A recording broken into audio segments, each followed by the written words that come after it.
Бүгінде жасөспірімдер жаппай телефонға телміріп әлеуметтік желіге байланған. Мұндай тенденцияны сырттағы деструктивті діни ағымдар ұтымды пайдалануда. Инстаграм мен тиктокта тұзақ құрып, виртуалды әскерлеріне адам жинауда.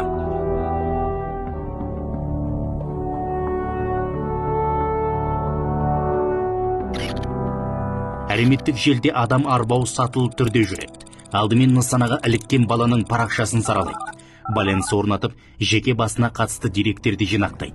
Ортасынан оқшаулап, шексіз мүмкіндігін шектеп тастайды. Келесі сатыда жанашырын тек біз деген ойды санасына құяды. Сілтеме жіберіп, телеграмдағы жабық чатқа қосады. Онда онлайн әмір радикалды идеяны өзіне тиімді нұсқада ұсынады. Сорақысы, сол уақытты насихатқа сенетіндер де, еретіндер де табылады.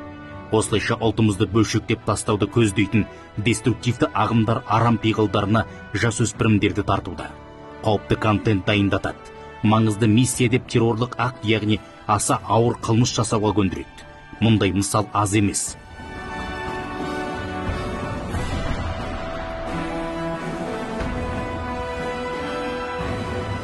Қазір қылмыскерлердің құрығына іліккен балалар анықталып, қылмыстық істер тергелуде.